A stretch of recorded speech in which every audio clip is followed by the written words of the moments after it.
Charles Taylor è uno dei più importanti pensatori della nostra epoca. Con i suoi studi, in particolare con il grande saggio sull'età secolare, ha influito moltissimo sulla riflessione a proposito di quello che vuol dire credere nell'età del disincanto, in un'età nella quale la scienza sembra avere in qualche modo sostituito la fede. Solo la secolarizzazione ci potrà salvare? Seguito da un punto interrogativo, è il titolo della lezione che ha tenuto all'Università Cattolica del Sacro Cuore, seguita da un importante dibattito. Siamo qui con lui e lo ringraziamo per essere con noi. Thank you, Professor Taylor. And it seems to me that the opportunity of secularization is an opportunity to take questions first and wait a little bit for answers, yes. Taking anything for granted. Is it true? Absolutely, yes, because we're all very uncertain in these domains. There isn't anybody who can honestly say that they've resolved all the questions which arise. If it say that, it's because they're reading from some playbook and not from the heart, from the conscience, right? So it's by the nature of things, this is an area where people will always go on searching. The key word here is searching. Yes, and in this act of searching, this quest for searching, this adventure for searching, it seems to me that your personal experience is important too, not only your attitude of a philosopher, of a scholar, of an observer of reality, but there's a lot of your personal experience. Can you tell something about this? Yes, I mean, definitely, I like almost everybody at my age in Quebec, I was very repelled by extremely authoritarian the stance of control of the Quebec Catholic Church over years. It's understandable. We have to understand it. It was a major vehicle of maintaining Quebec identity for a long time. So there are good excuses, but it was bad performance. And so I have to thank certain chance encounters. That is what I think everybody could say. Not that I feel if they hadn't happened, I would be totally different. But the reason why I came this path was because I came across a lot of the theology for Vatican II before Vatican II, because Quebec had a particular relation with the Dominicans and Jesuits in France, and it was Dominican and Jesuit authors French authors. So that set me on a path because I had a completely different picture of what the faith could be, which I was immensely moved by and enthusiastic for. But from these authors who very clearly criticized the reigning outlook, and who were, these authors were actually, their works were silenced for a while in the late period of Pius XII. So I think everybody has to thank some kind of autobiographical event which sets them going. Mm-hmm.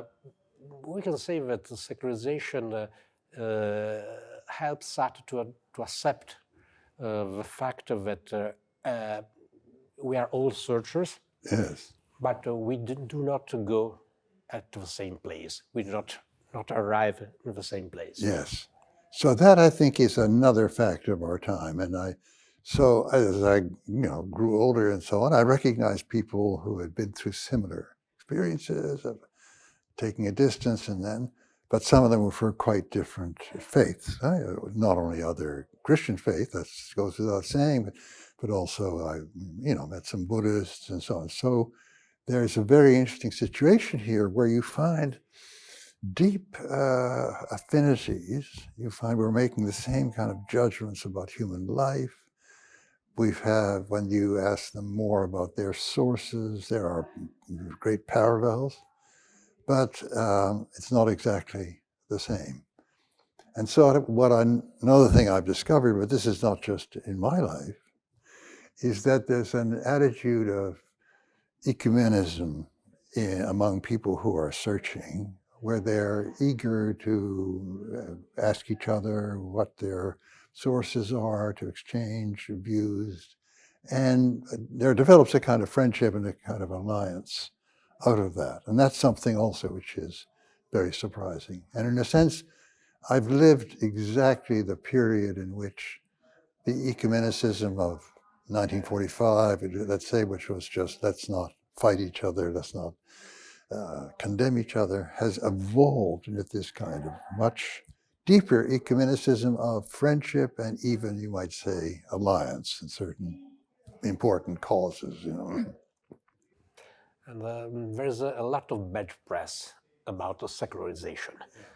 Some people is afraid that we lost almost everything. It's the end of an era, and in part it is, of course, but it is the end of something. In your interpretation, is the beginning, is an occasion for hope, not for despair.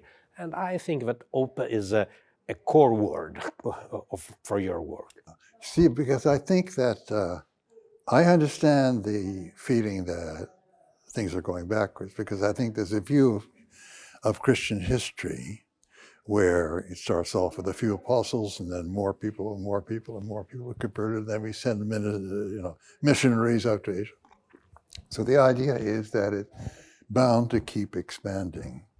And for people who think like that, it's a trauma when it shrinks, right? When you lose whole populations, which of course has happened before. You think of the Islamicification of the Middle East and so on, but people don't necessarily take account of that. Whereas, well, in fact, it was the authors of the, behind Vatican II that had the point. They said there was this ukaz forbidding modernism by Pius X. And what Dudubac and others did was to say, well, what do they mean by modernism? The particular thing they think is the eternal faith was actually worked out in Trent afterwards and so on. And it's not necessarily the whole thing. So then you'd have another view of history, that there are these different epochs in Christian history. And we are lucky enough to stand at enough distance from many, many changes that we can relate to them by a series of sensed affinities. So that, we're going to look back on Gregory of Nyssa, for instance, and this is something there, very, very valuable, right? But not necessarily others, right? So we have a different relation to history, which is not that of continuity, but that of discovering new ways of being by inspiration with, as it were, models that that speak to us in history. And the last question.